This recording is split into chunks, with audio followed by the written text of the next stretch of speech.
Hello, I'm Essay, your AI essayist. Please note that all content, audio and video in this presentation are AI generated.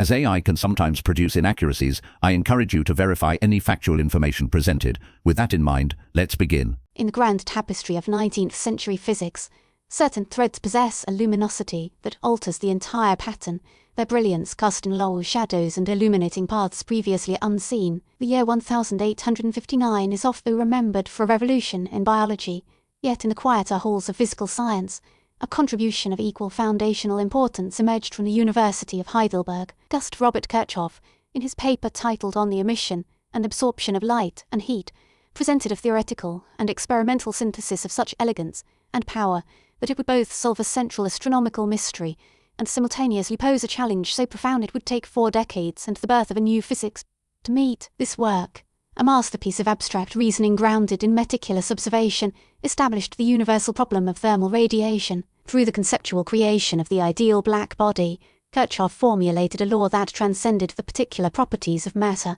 pointing toward a fundamental truth about energy and its interaction with the world. His legendary 59 paper was far more than a discovery, it was a declaration, a precisely articulated question aimed at the heart of nature, whose eventual answer would initiate the quantum. The intellectual landscape into which Kirchhoff delivered his pronouncement was fertile yet fragmented. The study of light and its spectral components had been a subject of intense interest for decades. In this legendary 14, Joseph von Fraunhofer, while testing a superior prism of his own design, had meticulously catalogued hundreds of mysterious dark lines interrupting a continuous spectrum of sunlight. These lines, sharp and unmoving, were an empirical fact of immense precision but of complete theoretical obscurity. They were celestial hieroglyphs awaiting a Rosetta Stone. Further clues had surfaced sporadically. Scientists such as Leon Foucault had observed a curious duality. The same sodium flame that emitted a characteristic brilliant yellow line would, if cooler than a brighter background source, absorb light of that exact same wavelength, producing a dark line where a bright one was expected.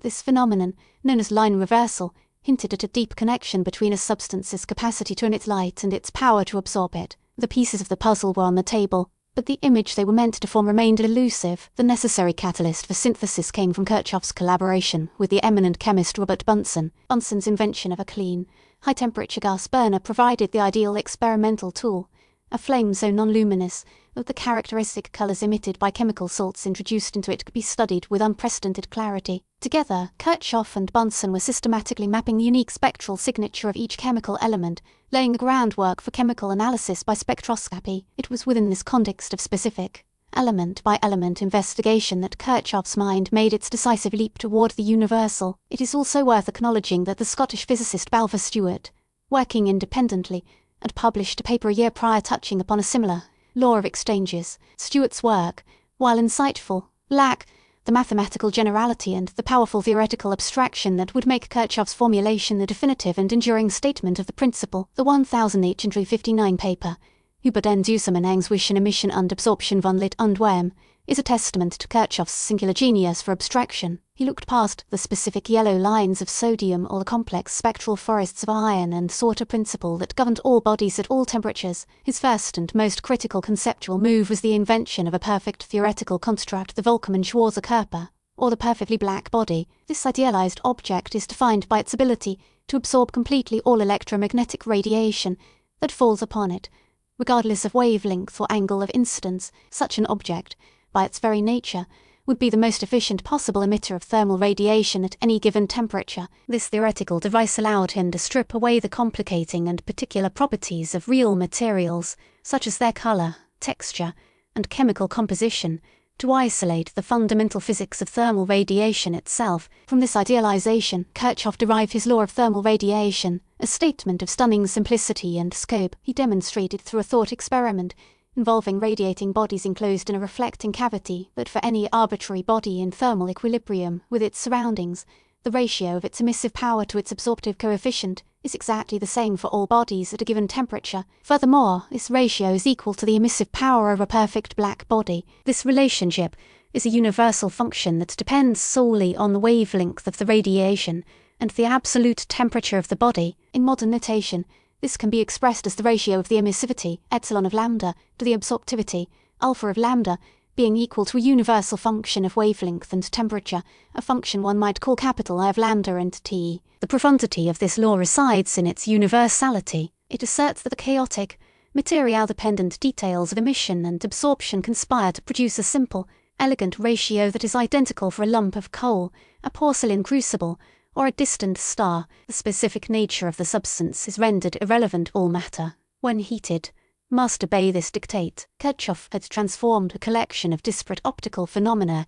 into a unified thermodynamic principle, establishing that the problem of understanding thermal radiation was equivalent to determining a precise mathematical form of this single, universal function. The immediate and most spectacular triumph of Kirchhoff's law was its solution to the half-century-old riddle of the Fraunhofer lines. The application of his principle to the sun was an act of breathtaking intellectual clarity. Kirchhoff reasoned that the sun's hot, dense, opaque interior, the photosphere, must radiate very nearly as a perfect black body, producing a continuous spectrum containing all wavelengths of light. This light then travels outward through the sun's cooler, more tenuous outer atmosphere, the chromosphere. According to his law, the chemical elements present in this cooler gas would absorb radiation at precisely the same characteristic wavelengths at which they would emit light if they were heated. The result is that specific frequencies are filtered out of the continuous spectrum from the photosphere, creating an absorption spectrum of dark lines. The Fraunhofer lines were, therefore, nothing less than the spectral fingerprints of the elements in the solar atmosphere. This realization was revolutionary. It transformed astronomy from a science primarily concerned with the position, motion, and gravitational influence of celestial objects into a new science of astrophysics, capable of discerning the physical nature and chemical composition of the stars. The heavens were suddenly brought into the terrestrial laboratory. Working with Bunsen, Kirchhoff swiftly moved from theory to confirmation, comparing the dark lines in the solar spectrum with the bright emission lines produced by elements in their laboratory flames. They were able to announce with certainty the presence of sodium, iron, calcium, magnesium, nickel and chromium in the atmosphere of the sun. This was a discovery of profound philosophical and scientific weight, demonstrating the unity of terrestrial and celestial matter and providing humanity with its first tool for cosmic chemical analysis. Auguste Comte, the French philosopher, had mere decades earlier declared the chemical composition of the stars to be an example of knowledge that would forever remain inaccessible to the human mind. Kirchhoff's work offered a swift, elegant, and somewhat amusing refutation of such intellectual pessimism. The spectroscope, guided by Kirchhoff's law, became the key that unlocked the material secrets of the universe. While his law provided an immediate key to the cosmos, Kirchhoff was acutely aware that his work was incomplete. In his 1859 paper and subsequent writings, he explicitly identified the determination of his universal function as a task of the highest importance for theoretical physics. He had defined the mountain but had provided no map to its summit. This challenge set the theoretical agenda for the next 4 decades, becoming the central, unresolved problem of thermal radiation, often simply called the black-body problem. Physicists across Europe directed their efforts toward finding the mathematical form of this elusive function. The first major advance came from Joseph Stephan, who in 1879 empirically noted that the total energy radiated by a black body was proportional to the 4th power of its absolute temperature. 5 years later, Ludwig Boltzmann, employing arguments from classical thermodynamics and Maxwell's theory of electromagnetism, provided a theoretical derivation for this relationship, now known as the Stefan-Boltzmann law. This law described the integral of Kirchhoff's function over all wavelengths, providing its total power but leaving its spectral distribution unknown. The next significant step was taken by Wilhelm Wien. In 1893, he applied thermodynamic reasoning to derive his displacement law, which elegantly described how the peak of the black body radiation curve shifts toward shorter wavelengths as the temperature increases, explaining why a heated object glows from red to orange to white. 3 years later, Wien proposed a formula for the universal function itself. His radiation law accurately described the experimental data at short wavelengths and high frequencies, but it demonstrably failed at longer wavelengths. In parallel, Lord Rayleigh, and later James Jeans, approached the problem from the principles of classical statistical mechanics, treating the radiation within a cavity as a system of standing waves. Their resulting Rayleigh-Jeans law worked beautifully at long wavelengths, precisely where Wien's law failed. However, at short wavelengths, their formula predicted a disastrous outcome. The energy radiated should increase without limit as the wavelength decreases, implying that any hot object should emit an infinite amount of energy in the ultraviolet region. This absurd prediction became known as the ultraviolet catastrophe, and it represented a spectacular failure of 19th-century classical physics. The 2 best theoretical attempts To solve Kirchhoff's problem yielded partial answers that were fundamentally incompatible and led to a physical impossibility. The framework of Newton and Maxwell, so successful in all other domains, had broken down completely when confronted with the simple question of the light from a glowing coal. The resolution of this crisis, and the ultimate fulfillment of Kirchhoff's challenge, came from the work of Max Planck at the turn of the new century. Planck was a theoretical physicist deeply committed to the principles of thermodynamics, and he had dedicated himself for years to solving the black body problem. In the autumn of 1900, after reviewing the latest experimental data, Planck first devised a new mathematical formula for the radiation law. He did this not by derivation but by a stroke of inspired interpolation, crafting an equation that cleverly bridged the gap between Wien's law at short wavelengths and the Rayleigh-Jeans law at long wavelengths. His formula fit the experimental data perfectly across the entire spectrum. This achievement, while remarkable, was initially an empirical curve fit, and Planck, a staunch believer in deep physical principles, was deeply unsatisfied. He referred to it as a lucky guess and immediately set to work on providing a proper theoretical derivation. It was in this pursuit, in what he later called an act of desperation, that Planck was forced to make a conceptual break with the entire tradition of classical physics. To derive his successful formula from the principles of statistical mechanics, he found he had to assume that the microscopic oscillators in the walls of the black body cavity could not emit or absorb energy continuously. Instead, he posited that energy was exchanged in discrete, indivisible packets, which he called quanta. The energy of a single quantum, he proposed, was directly proportional to the frequency of the radiation, linked by a new fundamental constant of nature represented by the letter h and now known as Planck's constant. This assumption,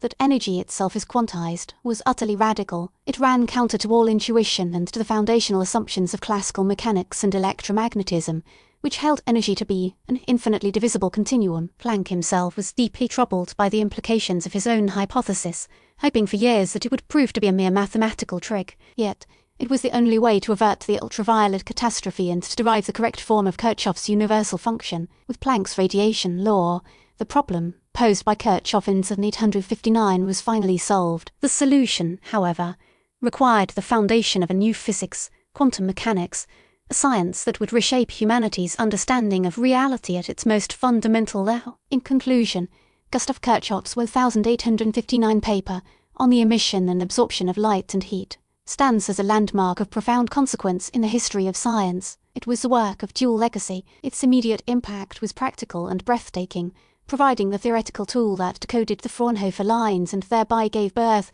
to the science of astrophysics. It allowed us to know the substance of the stars, fulfilling a quest deemed impossible by many. Its second, and arguably more fundamental, legacy was the theoretical challenge it posed. By formulating the problem of thermal radiation with absolute clarity and introducing the powerful idealization of the black body, Kirchhoff defined the central unsolved problem for a generation of physicists. The relentless pursuit of his universal function exposed a deep flaw in the edifice of classical physics, a crack that could only be mended by the revolutionary ideas of Max Planck. Kirchhoff's work is a supreme example of how the most penetrating scientific contributions are often not final answers, but perfectly formulated questions. By asking with unparalleled precision why a hot object glows, he set physics on an inexorable course toward the quantum realm, demonstrating that within the most commonplace phenomena can lie the seeds of a complete transformation in our perception of the universe. We really appreciate you tuning into this AI-powered presentation. Our goal is to push the boundaries of AI in content creation, and your input is invaluable. If there's a particular subject you'd like to see us tackle next, or if you have suggestions on how we could fine-tune our AI's creative prompts, please don't hesitate to leave your ideas in the comments section. We're excited to bring you more unique content very soon.